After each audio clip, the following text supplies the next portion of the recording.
Salut les sportifs, je vous retrouve pour un nouvel épisode du podcast de notre série sur la préparation Ironman avec mes collègues du Tri-Team Lutry qui m'ont rejoint pour cet épisode. Donc, comme d'habitude, je retrouve Arnaud. Salut Arnaud. Salut à tous. Il y a Thomas aussi qui est avec nous. Salut Thomas. Hello Greg. Et puis Steve. Salut Steve. Salut à tous. Alors j'espère, messieurs, que vous allez bien, que vous continuez votre préparation sportive le mieux possible. Avant de parler de la thématique de cet épisode de ce soir, on va peut-être juste faire un petit tour de table parce qu'on est entre nous pour cet épisode. Et puis c'est quelque chose qu'on aurait fait de manière un tout petit peu plus appuyée si on avait eu une saison entre guillemets normale, mais juste profiter un petit peu. Comment se déroule votre préparation en ce mois de mai 2020 qui est un petit peu particulier? On va commencer peut-être avec toi Arnaud. Comment est-ce que tu t'entraînes en ce moment?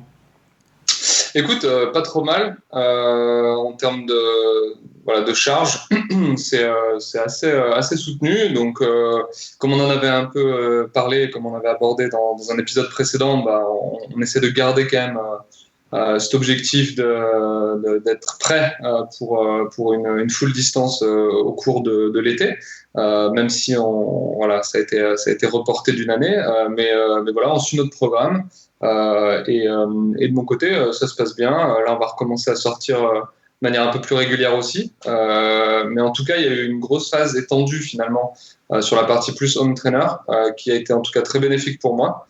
Où maintenant j'ai des très bonnes sensations, je me connais mieux et du coup c'est d'autant plus agréable quand on fait les sorties avec les copains, quoi. Impeccable. Thomas, toi aussi la préparation elle se passe plus ou moins bien, enfin un peu. Oui, même très bien. On a essayé de garder le niveau d'entraînement. Comme Arnaud, pas mal de home trainer. C'est vrai que Zwift a pas mal aidé ces derniers temps.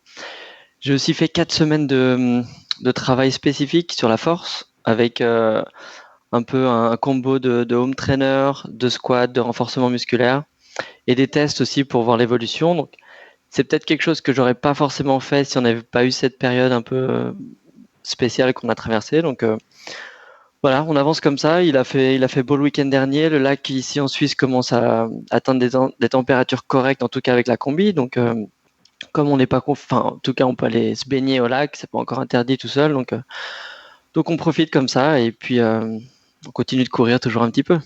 Ouais, j'ai vu sur les réseaux sociaux que tu étais retourné nager, là, tu avais fait les premières tentatives en eau libre. La température du lac en ce moment est à combien?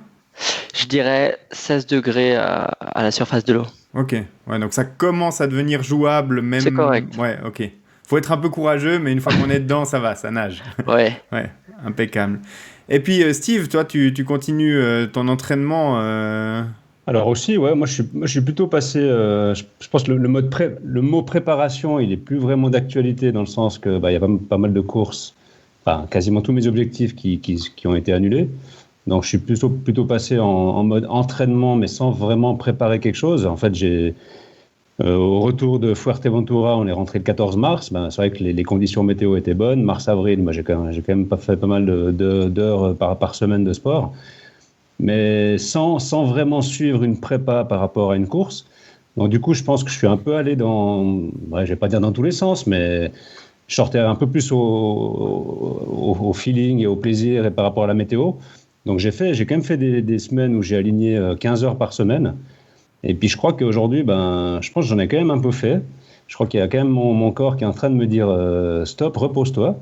Et puis on sait que le semi de Aix n'aura pas lieu le week-end prochain, mais je me suis posé un peu la question comme ça, est-ce que s'il devait avoir lieu, est-ce que tu aurais été prêt? Et dans la condition que j'ai aujourd'hui, non, je pense que ma réponse aurait été non, j'aurais pas fait un bon semi, parce que je me sens fatigué, mon corps il a deux, trois petits bobos, donc je vais me calmer un peu, et puis repartir un peu sur d'autres, pas d'autres bases, mais un petit repos me fera du bien. Et puis effectivement, j'ai aussi fait ma première session en eau libre samedi dernier.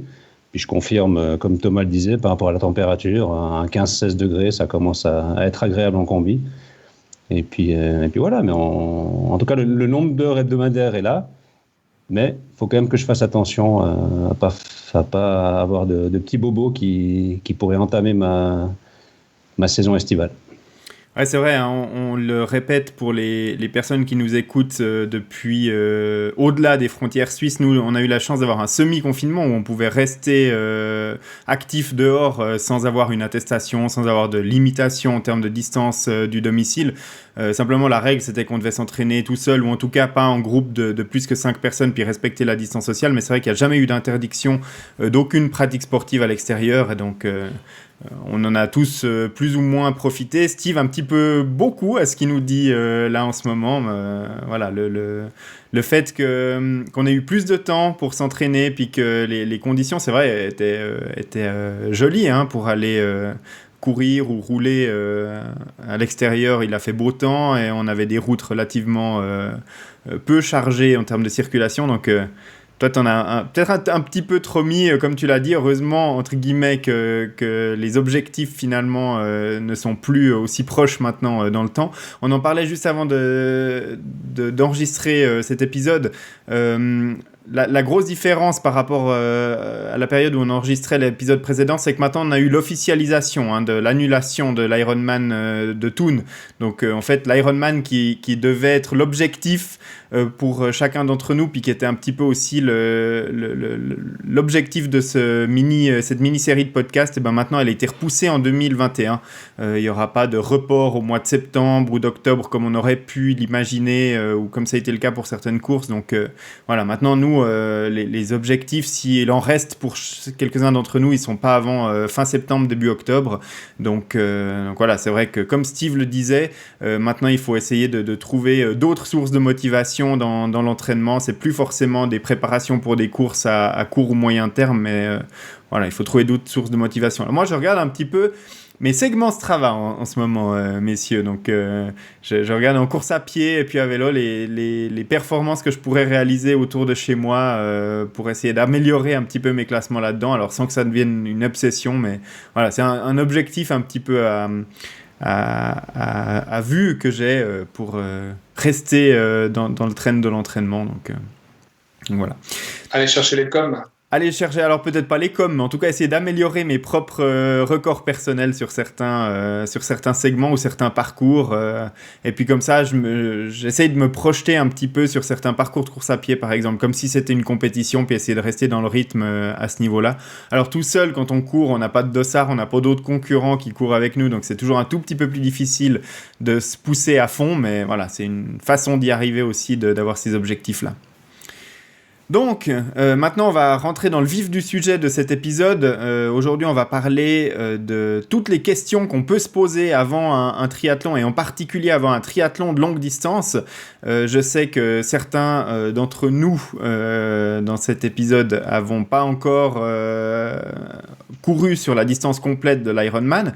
Et puis, pour ceux qui l'ont déjà fait, en tout cas, c'est mon cas, hein, la première fois que je suis arrivé sur une distance complète, j'avais des questions plein la tête par rapport à un triathlon de distance olympique ou par rapport à un demi-Ironman. Qu'est-ce qui change par rapport à une distance complète? Et puis, toutes ces questions, on va les aborder un petit peu dans cet épisode. Alors, peut-être qu'on va commencer le round de questions. Quelle est la plus grande interrogation que vous avez, je pense en particulier à Thomas ou Arnaud, parce que vous avez encore pas été confronté à cette distance complète en compétition. Donc, quelle est la question, l'interrogation que vous avez la plus importante par rapport à affronter cette distance complète? Peut-être Thomas, pour commencer? Avec plaisir. Je pense que la plus grosse interrogation, on l'a discuté lors du podcast précédent sur l'alimentation. Ça, c'est vraiment la black box de mon côté. C'est comment gérer plus de 10 heures d'effort au niveau alimentaire. Parce que toutes les autres petites questions sur les transitions, les petits détails, l'échauffement, la veille de course, etc., je pense que là, on va se rapprocher d'une distance semi-Ironman. Par contre, pour les 10 heures et plus de la course, les 10-12 heures de course, là, par contre, c'est ma grosse interrogation. Donc c'est comment arriver, on en discutait effectivement lors du dernier épisode, comment arriver à compenser toutes ces calories qui sont dépensées au fur et à mesure de l'épreuve, d'un point de vue pratique, comment réussir à digérer autant de calories sur le vélo, puis surtout probablement sur la course à pied. Ça c'est vrai que c'est une question importante. Et puis Arnaud, toi, quelle est ton interrogation principale par rapport à cette distance? Écoute, il n'y en a pas qu'une. Je pense que clairement l'alimentation et puis au fur et à mesure en fait les discussions qu'on a tous ensemble, elles rajoutent des questions et des interrogations.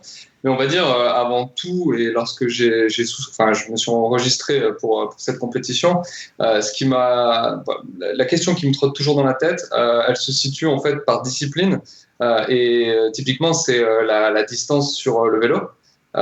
Suis-je capable d'arriver à boucler cette distance et surtout dans quel état et en combien de temps au final combien je vais laisser de points d'énergie et d'effort et la deuxième après c'est la course à pied et j'ai une sorte de peur autour de la course à pied c'est de marcher et puis d'être à l'abandon quoi et c'est vraiment toujours avoir en tête voilà cette finish line et les deux questions elles sont là parce que tout simplement aussi, j'ai jamais fait ces distances à sec.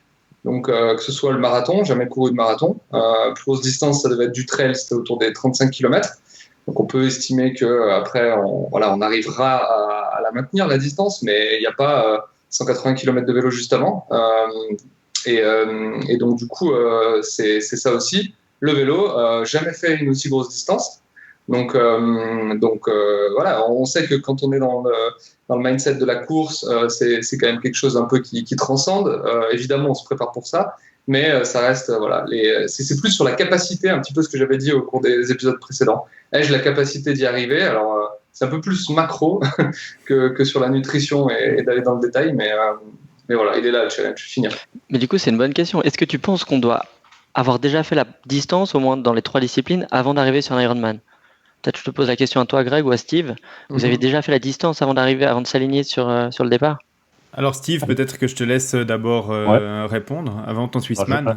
Je réponds déjà à Thomas par rapport à cette question. Je pense que au moment où j'aurais parlé de mon expérience du Swissman en 2017, moi je pense que c'est un élément qui m'a rassuré d'avoir déjà couru des marathons, d'avoir déjà fait des distances de 160, 200 kg à vélo. La natation pour moi c'est un peu la discipline où je suis vraiment pas bon du tout. Donc de ne pas avoir nagé 4 kills, ça ne me faisait pas plus peur que ça, même si quelques semaines avant le départ de Swissman, je me suis quand même rassuré en nageant cette distance-là. Mais en tout cas, pour moi, ça m'a quand même rassuré de savoir que le marathon, je l'avais déjà fait, et puis que le vélo, une distance de 180 kills, j'étais aussi capable. Après, si je reviens sur mon expérience de Swissman, c'est clair que si on prend le parcours vélo, c'est 180 km, mais avec 3700 mètres de dénivelé. Donc ça rajoute quelques heures d'effort. Et puis par rapport à cette course-là, j'ai eu la chance de pouvoir me reposer un peu par rapport à des références au sein du club qui avaient déjà fait cette distance-là. Puis en fait, avec le Swissman, on doit choisir en fait un supporter. Donc j'ai pris un supporter qui est assez connu dans la région, qui s'appelle Eddy Delao, qui a lui-même déjà fait plusieurs fois, qui a fait plusieurs triathlons extrêmes. Donc j'avais en fait son expérience déjà par rapport à la préparation, où justement lui m'avait conseillé de plutôt miser ma prépa sur le vélo pour être relativement encore en forme avant le marathon. Donc de pouvoir faire les 180 kg de vélo en posant le vélo, en étant quand même encore en forme. Et puis après, tout ce qui était nutrition, je me suis aussi préparé par rapport à son expérience à lui. Et puis voilà, j'avais lui comme supporter pour tous les ravitaux, donc j'étais quand même bien entouré et bien en confiance avec quelqu'un qui avait déjà expérimenté ces distances. Moi, je pense que comme Steve le dit, il y a un côté rassurant psychologique d'avoir fait déjà les distances avant. Mais effectivement, moi, j'avais déjà couru le marathon de Lausanne 2 fois avant de me confronter à la distance Ironman. Mais pour autant, un marathon d'Ironman n'a rien à voir du tout avec un marathon couru à sec. C'est absolument pas pareil. Et puis, je reviens à l'observation et au questionnement de Arnaud. J'avais la même chose, en fait, c'est de me dire... Moi, j'avais déjà fait des 180 bornes à vélo, alors avec un petit peu de dénivelé. On était allé d'ailleurs avec le club rouler aussi un peu dans les Alpes où on a fait une étape proche de 200 km mais avec énormément de dénivelé et là, tu te demandes, mais comment est-ce que c'est possible après ça? Parce que tu poses le vélo, t'es rincé, hein, t'as plus aucune énergie. Comment est-ce que j'arrive à partir sur un marathon après ça? Et en fait, à l'entraînement, tu travailles jamais à faire 180 bornes de vélo, puis ensuite de courir un marathon. C'est juste à l'entraînement pas possible. Donc, soit tu fais plus court à vélo, et puis tu peux courir un petit peu plus longtemps après, ou alors tu fais plus long à vélo, mais tu vas juste enchaîner avec 10 km grand maximum à pied, et même quand tu fais ça, tu te rends compte que c'est difficile. Et en fait, c'est là vient le questionnement, mais est-ce que je vais en être capable le jour de la compétition? Et bien, c'est un petit peu là aussi qui est tout l'enjeu de l'Ironman, et puis un petit peu tout le piquant de cette distance, c'est d'arriver le jour de la course à gérer correctement son vélo, en mettant juste ce qu'il faut pour pouvoir derrière sortir un marathon correct. Mais le jour de la course, en fait, on a des ressources insoupçonnées qui surgissent. Et puis, moi, même dans les jours qui précédaient ou dans les semaines qui précédaient tous mes Ironman, j'ai fait une sortie de 150 bornes à vélo. Et puis, j'ai essayé de courir 20 km après. Mais après les 20 km, j'ai dit, je ne pourrais jamais courir le double. Et en fait, le jour de la compétition, quand tu arrives au kilomètre 20, t'es une machine, t'es réglé sur tes 42 km, tu dis maintenant j'ai la moitié qui est fait, il reste encore 20, et puis finalement ça se fait, quoi. Mais c'est vrai que psychologiquement il y a un énorme aspect, et je pense que moi ça m'a beaucoup aidé quand même d'avoir affronté les distances et d'avoir fait des sorties de 180 bornes compliquées, difficiles avec du dénivelé à vélo, et puis d'avoir fait des marathons complets de 42 bornes pour me dire déjà individuellement les épreuves je suis capable de les faire, donc les enchaîner ça doit pas être si compliqué que ça. Mais je pense pas que c'est important ou essentiel de l'avoir fait avant. Ça rassure, mais en fait, finalement, ça dit pas grand-chose sur ce qu'on va être capable de faire le jour de la course. Ouais, c'est peut-être, en fait, au final, là, ce que tu dis sur la fin, là, qui est intéressant, c'est d'arriver peut-être à enchaîner. Donc, peut-être pas de travailler sur des distances aussi énormes, mais peut-être, voilà, faire une sortie vélo, enchaîner après sur un petit peu de course à pied, pour habituer finalement à cette transition, parce qu'on ne travaille pas le même groupe musculaire exactement, et c'est plus dans l'habitude, habitude biomécanique peut-être, d'enchaîner sur ces deux types de sports, et c'est peut-être, je sais pas, peut-être ça aussi à faire. Je sais que notre camp à Fuerte, on associait assez régulièrement les sorties course à pied à la suite du vélo. Et c'est vrai que c'était pas forcément facile au début, mais aussi pour le mental c'est pas mal, parce que après on se rend compte que ça revient, et puis on retrouve un plaisir à courir, et finalement à se retrouver des ressources, quoi. Ouais, ça c'est sûr que c'est important de le travailler à l'entraînement, l'enchaînement, hein. On le sait, on travaille plus facilement l'enchaînement vélo-course à pied que l'enchaînement natation-vélo, pour des raisons simples de logistique, hein. C'est que c'est plus difficile de trouver des endroits où on peut facilement enchaîner la natation et le vélo. Mais pour autant, c'est important quand même, je pense, alors pas forcément de partir sur son vélo tout de suite après avoir fait de la natation, mais par contre quand on s'entraîne en eau libre, et là on va recommencer à s'entraîner en eau libre, c'est important de juste essayer de faire l'effort, de faire son entraînement en eau libre, et de sortir de l'eau et de courir un petit bout. Pas forcément ensuite d'aller sur le vélo, mais simplement de se retrouver de cette position où on est horizontal à se relever à la position debout, et puis à courir, genre je vais courir dans ma zone de transition et je vais aller me changer. En fait, c'est ce moment-là où on peut, si on n'est pas entraîné correctement et puis qu'on a bien appuyé dans l'eau, on peut se retrouver avec des vertiges, ou alors avec des crampes dans les mollets au moment où on se remet à courir. Et ça, c'est aussi important de le travailler à l'entraînement, et je pense que c'est souvent un petit peu négligé par les triathlètes. Je pense que l'entraînement d'enchaînement vélo-course à pied est plus entraîné que le premier, mais je pense qu'il y a quand même du boulot à faire. Et puis après, moi, je sais pas si c'est une technique parfaite, on en discutera peut-être dans des prochains épisodes avec des coachs qui nous le diront, mais je pense que soit enchaîner un 150 km de vélo, donc vraiment en ayant bien appuyé la longueur du vélo, et puis en allant courir 5-10 km après, mais à l'allure que j'aimerais courir mon marathon sur Ironman, ou alors faire plus court, faire 100-120 km de vélo, mais après courir une vingtaine de kilomètres à l'allure Ironman toujours sur mon marathon. Ça, c'est des entraînements que je fais très régulièrement dans les 2 mois qui précèdent la compétition, et ça, je pense que ça m'a aidé, parce que ça permet de trouver directement le bon rythme sur le marathon. Moi, j'ai tendance, quand je sors de la partie cycliste et que je pars courir, et je pense que c'est une tendance naturelle, parce qu'on a l'habitude d'avoir le paysage qui défile vite quand on est sur le vélo, on a cette impression de vitesse, et on part en course à pied, et moi je suis toujours un peu en sur-régime à ce moment-là, et je pense que le travailler et puis se forcer à avoir tout de suite le bon pacing sur la course à pied, c'est vraiment capital, parce que sinon on peut tuer sa course à pied dans les 5 premiers kilomètres, je pense. Donc, comme disaient certains spécialistes, on ne gagne pas son Ironman dans les 5 premiers kilomètres de course à pied, mais on peut le perdre. Donc, c'est important de partir juste sur sa course à pied.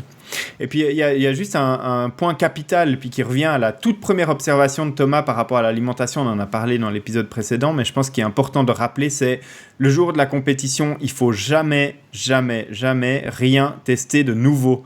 Et donc, tout ce qu'on va appliquer le jour de la compétition, il faut l'avoir travaillé à l'entraînement. Et ça, on parle de tout, hein. On parle de la nutrition, comme disait Thomas, de ne pas faire des expériences. Et puis, si on arrive à se renseigner sur les ravitaillements et les sponsors de ravitaillement qui sont donnés le jour de la course, et bien essayer de voir si ces produits, on les accepte ou pas. Et sinon, partir avec son propre ravitaillement, en tout cas au niveau solide.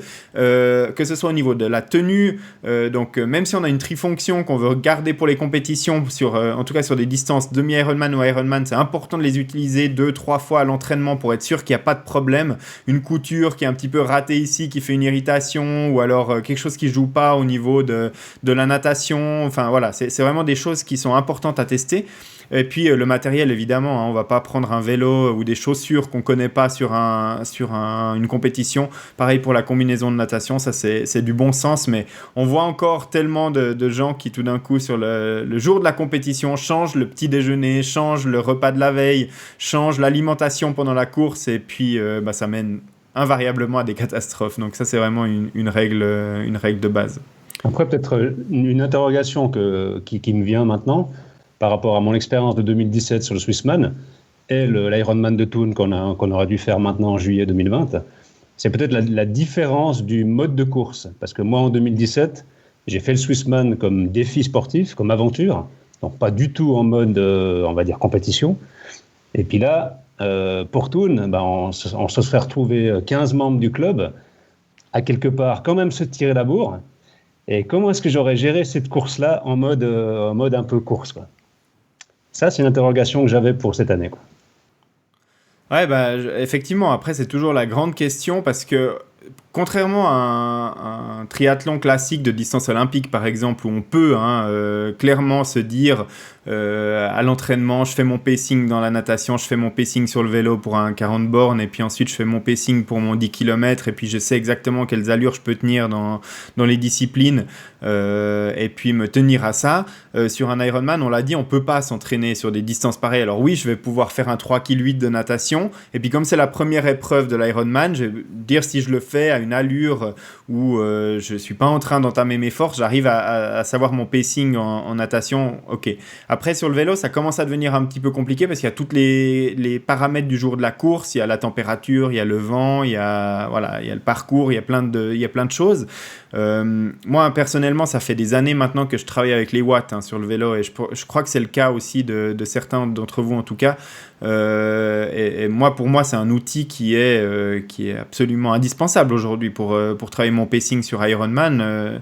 Je l'ai utilisé, peut-être pas sur mon premier, parce que j'étais un petit peu aussi comme toi, Steve, en mode découverte. J'y allais un petit peu la fleur au fusil, mais dès mon deuxième Ironman, j'y suis allé en ayant clairement des indications de puissance que je dois développer sur 180 bornes pour essayer d'arriver avec une performance maximale sur le vélo sans être trop cramé pour la course à pied. Ça avait plutôt bien marché.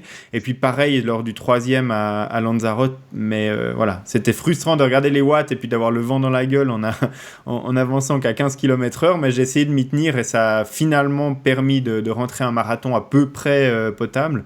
Donc ça, sur le vélo, c'est clairement une indication. Et puis après, sur la course à pied, je pense qu'il faut mettre ce qui reste, quoi. Donc je sais pas si c'est un petit peu aussi les stratégies que par exemple Thomas et Arnaud vous aviez ambitionné de faire. Est-ce que vous travaillez tous avec les watts sur le vélo par exemple? Thomas, je sais que oui. Steve, il me semble que tu en as un. Alors j'ai un capteur de puissance sur mon vélo BMC qui est devenu mon home trainer, là, qui est à côté de moi, mais j'ai pas le capteur sur mon nouveau vélo.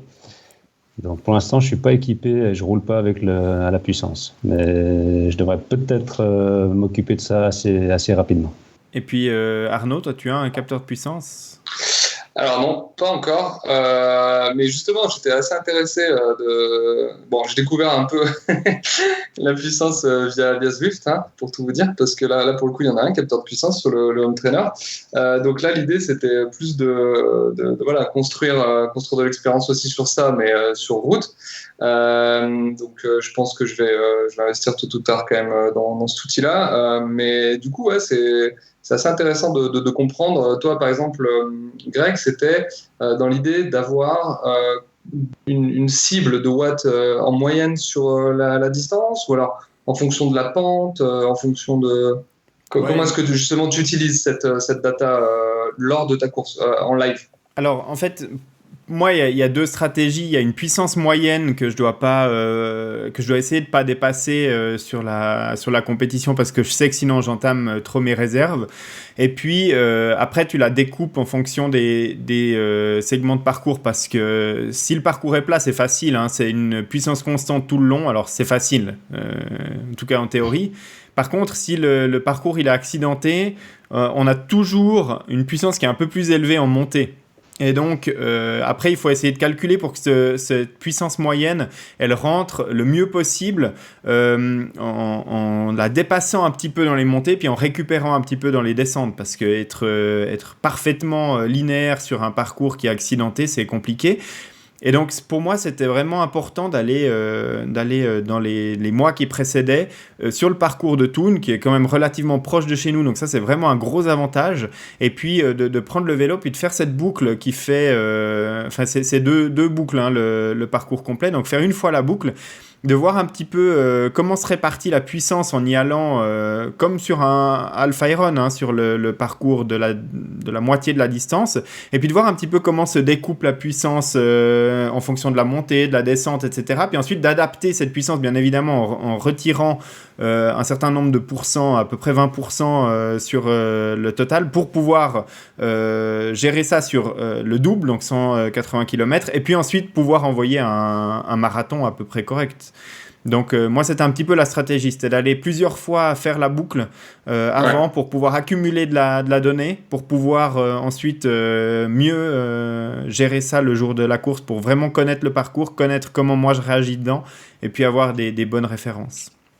Ça c'est clair. Il y a quelque chose aussi que je ressens de plus en plus. On en parlait aussi. J'ai un compteur de vélo qui indique pas le tracé GPS, donc qui est GPS mais qui indique pas le tracé. Et on en avait parlé ensemble d'ailleurs, Greg. Je pense que c'était à notre tout premier 70.3 à Nice qu'on avait fait ensemble, où toi tu avais justement la topographie.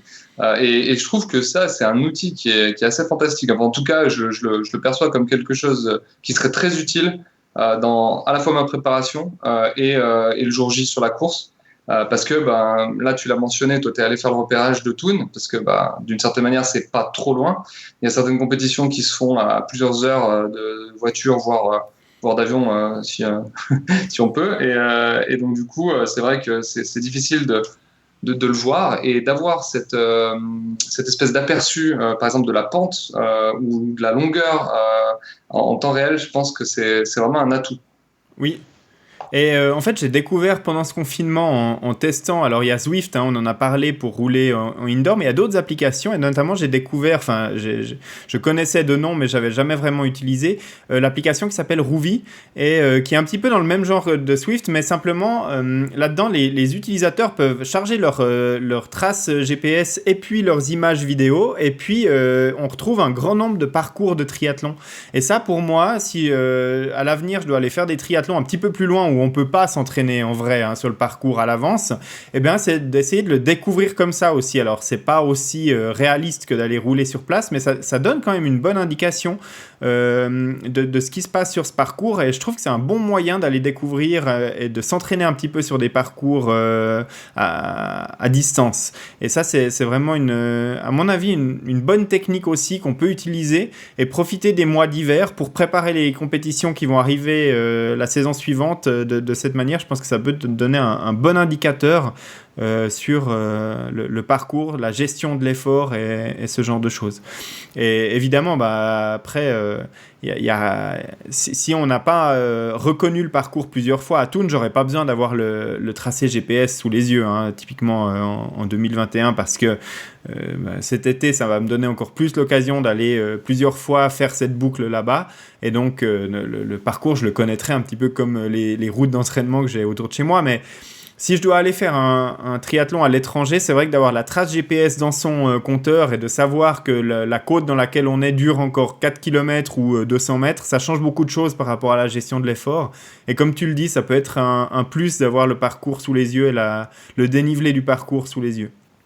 Donc au niveau du parcours, c'est sûr que c'est quand même important de faire une reconnaissance et en tout cas de savoir un petit peu dans quoi on se lance, de regarder un petit peu les profils sur les sites des courses et puis de savoir un peu à quoi on s'attend, ça c'est clair.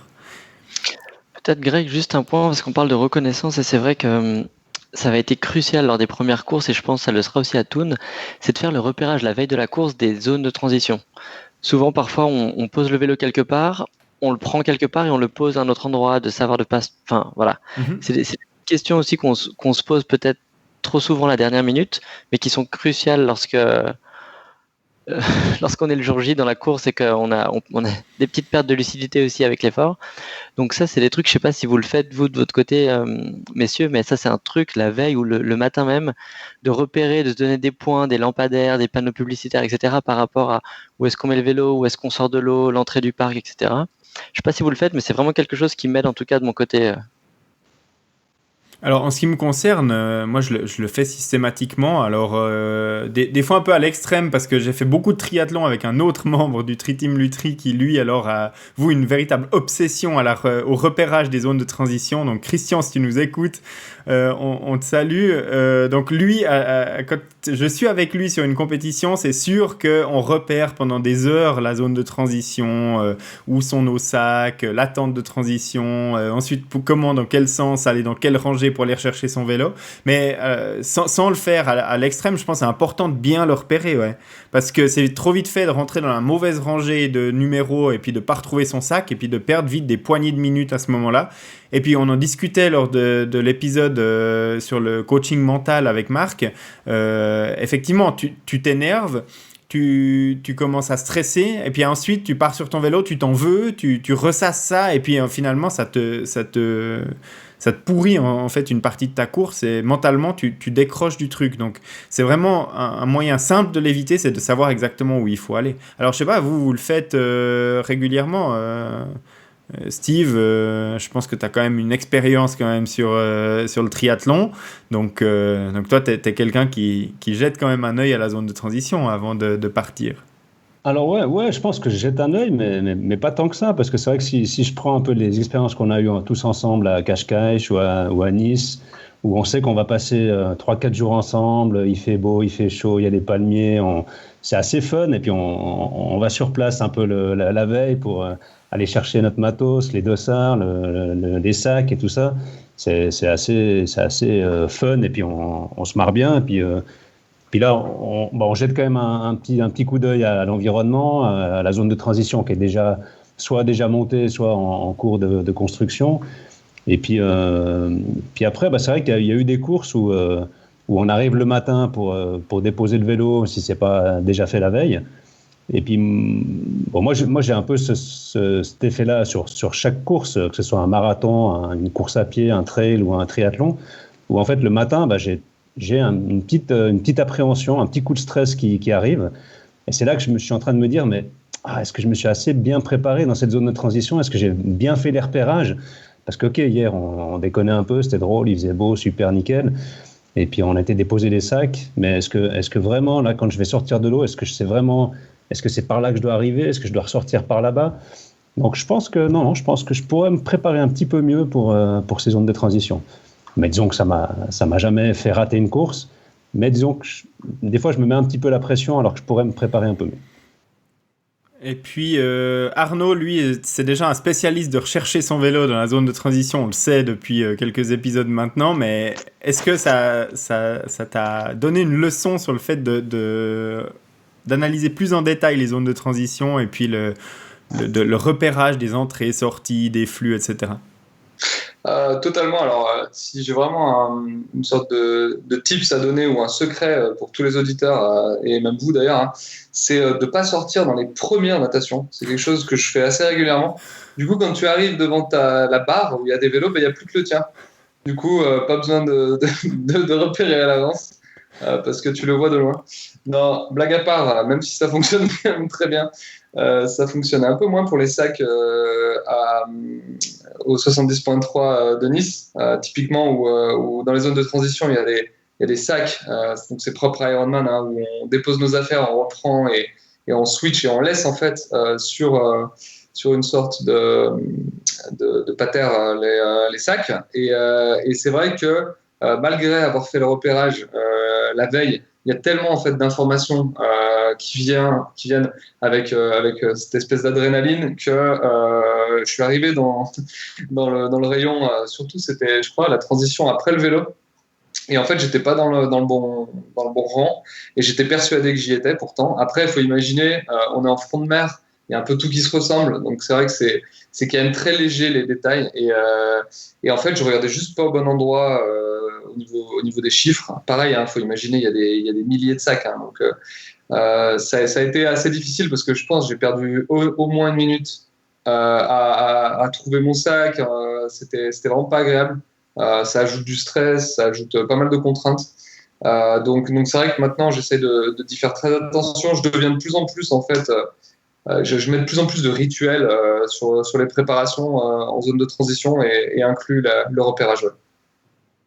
Ouais, donc ça, effectivement, hein, c'est une partie quand même assez importante et de retrouver son vélo et de retrouver ses sacs, c'est quand même assez primordial, et au niveau du temps et au niveau de la gestion du stress et puis de rester concentré dans sa course.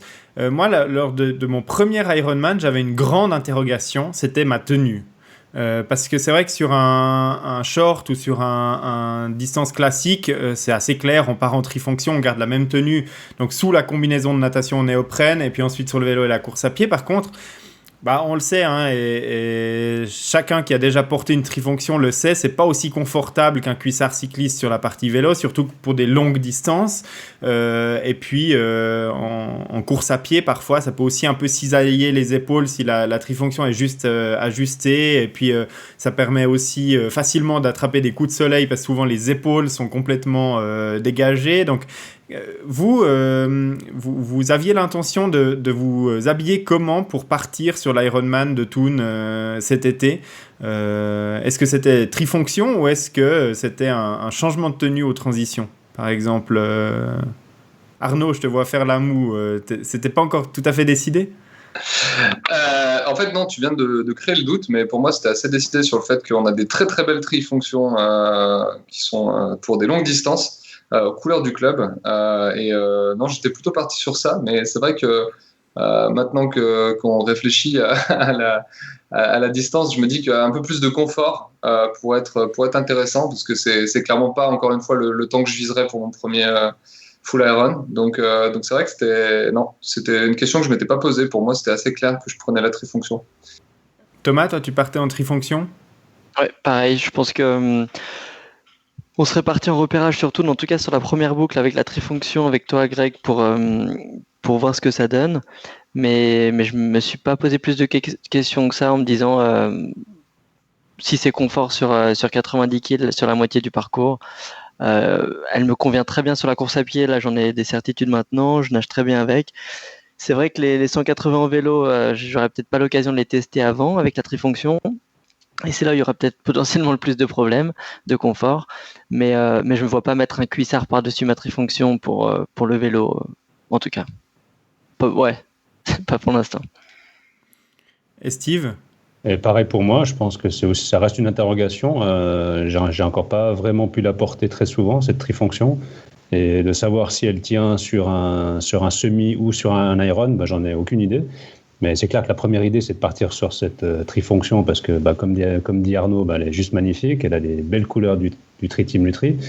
Mais au niveau confort, effectivement, sur un full distance de 180 km, peut-être privilégier le confort et puis être habillé autrement pour la partie vélo. En tout cas, bon, sur le Swissman, j'ai eu l'occasion de me changer assez souvent. Donc là, j'ai clairement opté pour la version confort, que ce soit short et t-shirt. Je me suis régulièrement changé. Et puis après, aussi pour la course à pied.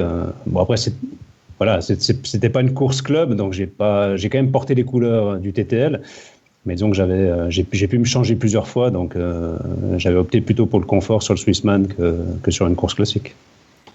Donc moi j'ai testé les deux. Lors de mon premier Ironman, j'avais décidé de faire l'option confort parce que je visais pas forcément un temps. Donc j'étais parti en maillot de bain sous ma combinaison de natation dans l'eau.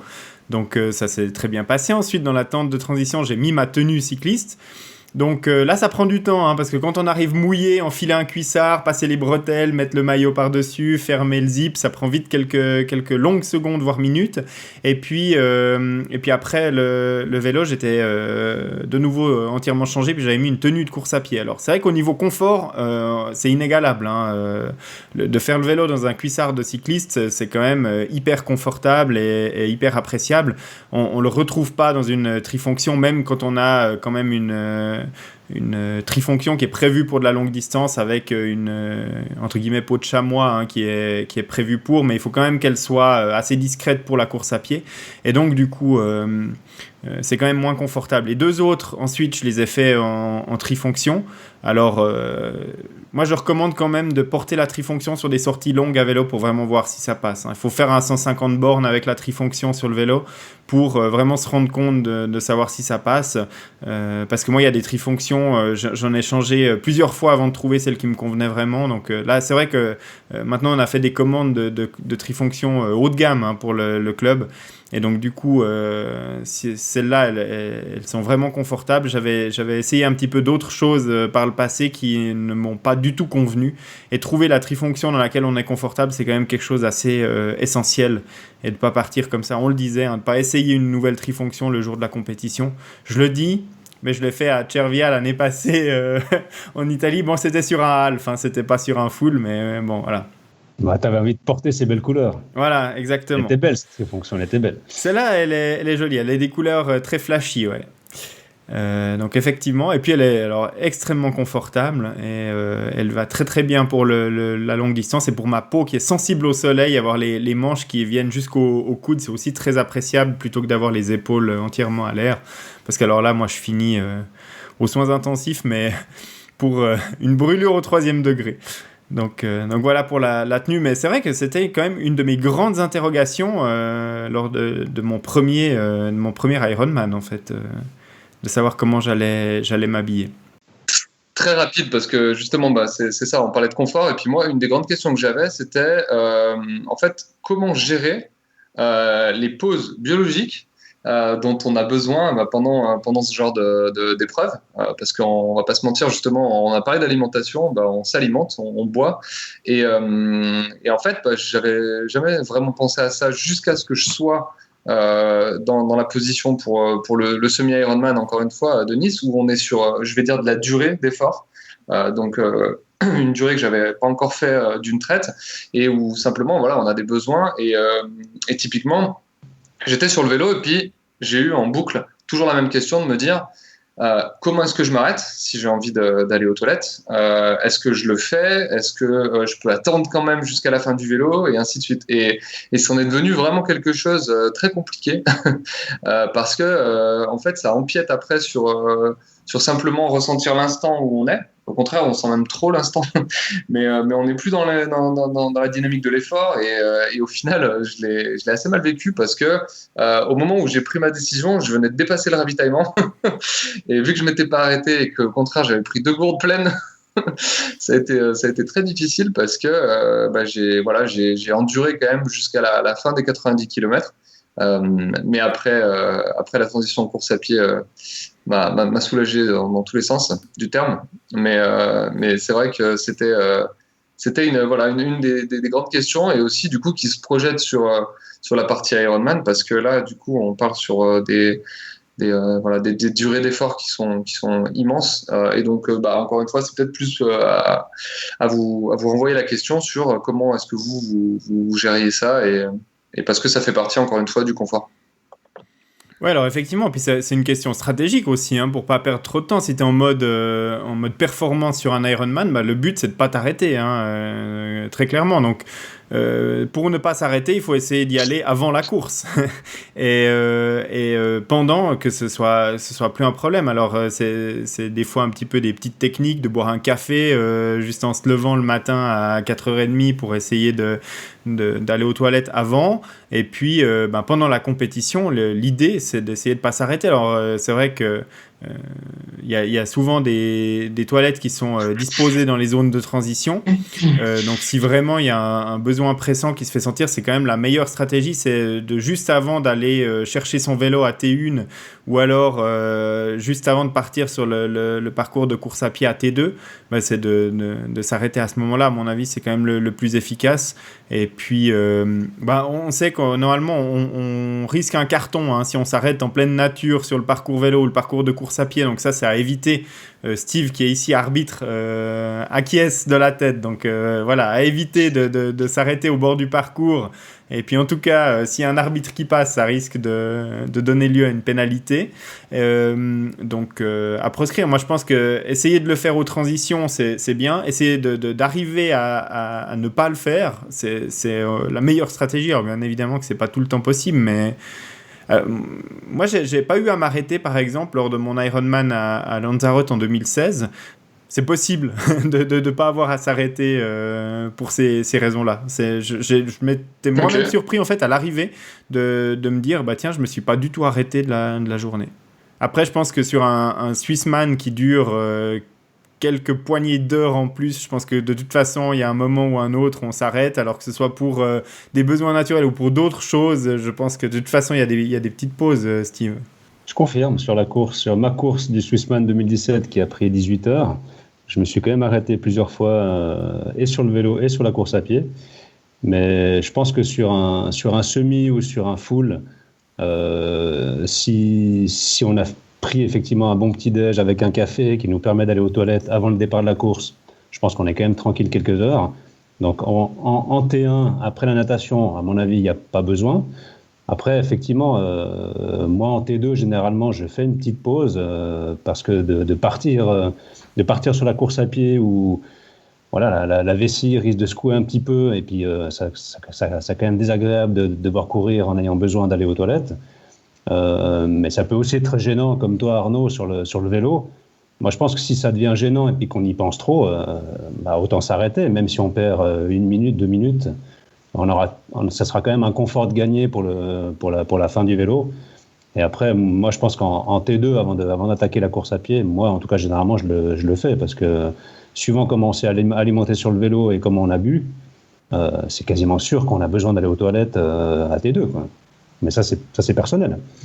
Après, c'est un petit peu comme tout, hein. C'est aussi, tout d'un coup, tu décides de faire ton vélo à pieds nus, mais que pour les 42 km de course à pied, tu veux mettre des chaussettes. T'enfiles tes chaussettes, bien évidemment, rapidement à T2, puis tu mets tes chaussures et tu pars à la course, puis tu te rends compte, après 3 km, que ta chaussette, elle a un pli sous un des orteils. Là, la décision, est-ce que je m'arrête, j'enlève ma chaussure, je remets ma chaussette correctement, je remets ma chaussure, je rattache, je vais perdre du temps et je repars? Ou alors est-ce que je risque de m'ouvrir jusqu'au sang parce que je vais essayer de persévérer là-dedans jusqu'au bout et puis après éventuellement même de devoir abandonner, hein, parce qu'au bout d'un moment tu as ton pied qui est trop blessé, ça fait trop mal et puis voilà.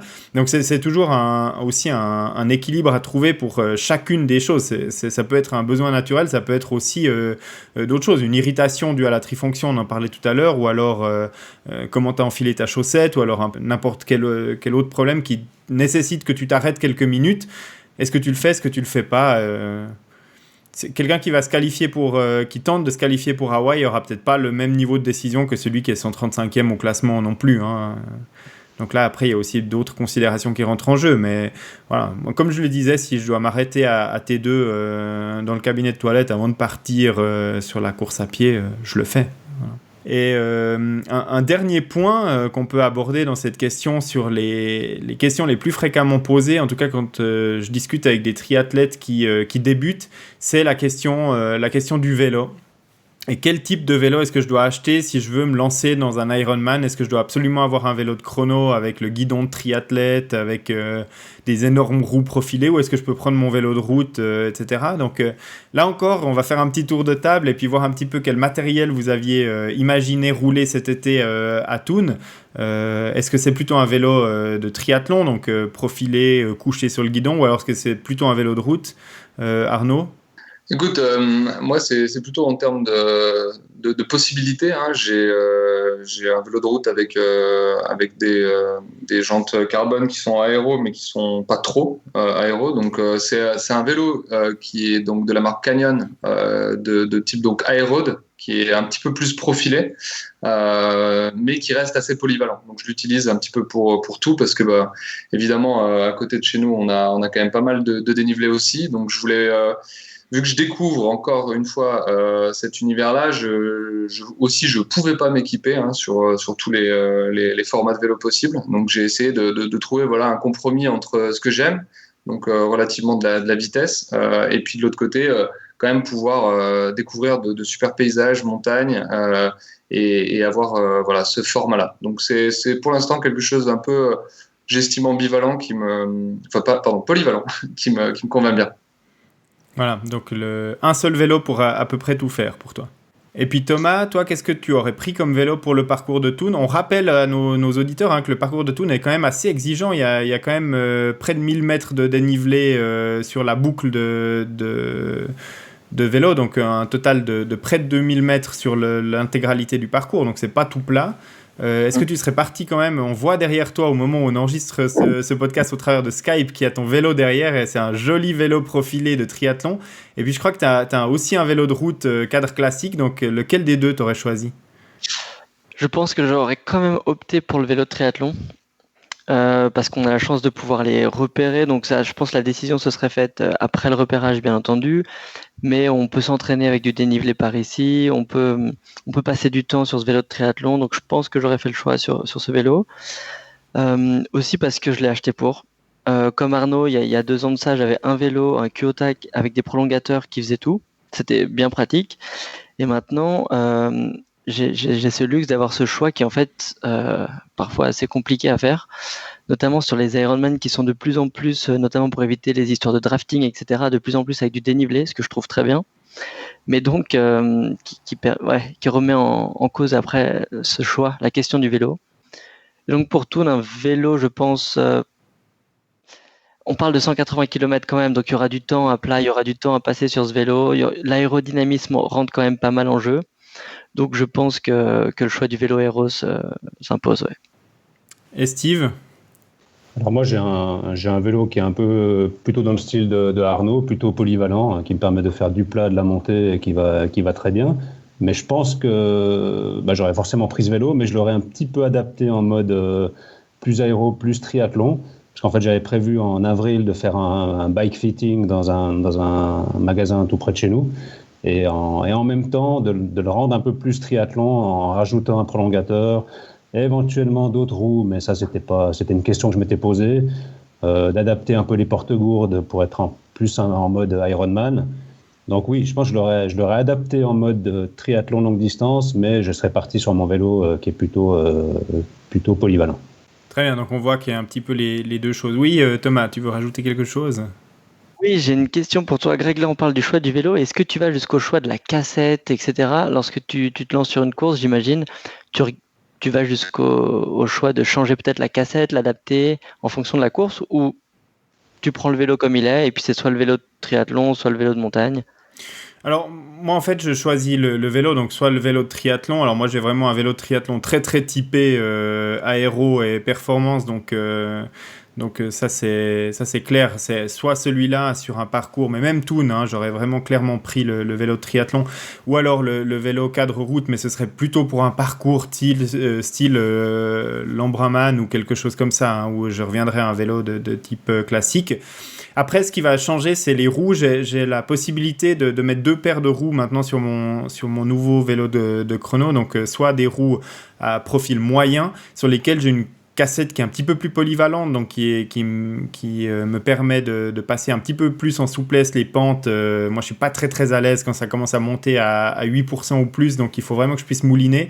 Donc là, j'ai une cassette qui est un petit peu plus étalée avec une cassette en 11-28 en fait, qui me permet avec mon pédalier à l'avant en 36-52. Donc sur le 36-28, ça me permet quand même de garder une cadence acceptable dans des pentes de 8-9%, et puis d'avoir une paire de roues beaucoup plus profilée, beaucoup plus haute, pour des parcours un tout petit peu plus plats et rapides, avec une cassette de 11-25 qui permet d'avoir un étagement un tout petit peu plus serré sur les parties faux plat montant, faux plat descendant, de vraiment trouver les bons rapports.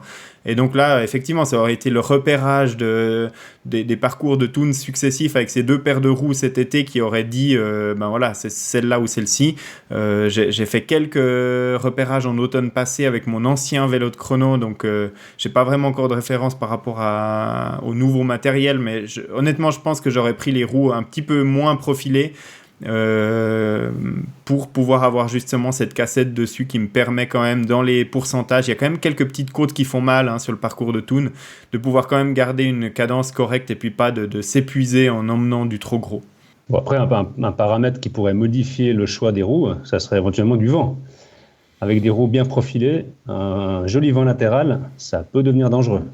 Alors effectivement, après si on a des roues qui prennent énormément le vent puis que ça souffle très fort, ça peut être le cas. Maintenant, moi je suis un athlète relativement costaud qui pèse quand même bien son poids, donc quand je suis posé sur mon vélo, en général ça bouge relativement peu, et j'ai pu utiliser quand même des roues relativement profilées sur des îles comme Lanzarote où on est allé faire des camps d'entraînement et des compétitions, et de ne pas trop souffrir de ce vent qui tape dans le vélo. Mais quand on est un cycliste un petit peu plus léger, c'est sûr que d'avoir du vent qui tape dans des roues soit dans une roue lenticulaire, donc une roue pleine à l'arrière, ou alors des roues à très haut profil, ça peut vite nous faire dévier de trajectoire, ça peut vite devenir dangereux, donc il y a aussi ce paramètre-là qui rentre en ligne de compte. Ouais. Mais on le voit, et pour répondre à la question que la plupart des gens se posent, c'est est-ce qu'il faut absolument un vélo de triathlon pour faire de la longue distance, pour faire du triathlon en général? Non, la réponse est clairement non. Suivant le parcours, on sera peut-être avantagé avec un vélo de triathlon parce qu'on est plus aérodynamique, et comme c'est une course contre soi-même, contre la montre, et qu'on n'a pas le droit de prendre la roue sur ces types de triathlon, être aérodynamique, être plus bas sur son guidon, ça aide à avoir un aérodynamisme qui est meilleur, mais c'est absolument pas indispensable d'avoir ce type de matériel. On peut tout à fait commencer même la longue distance avec un cadre classique.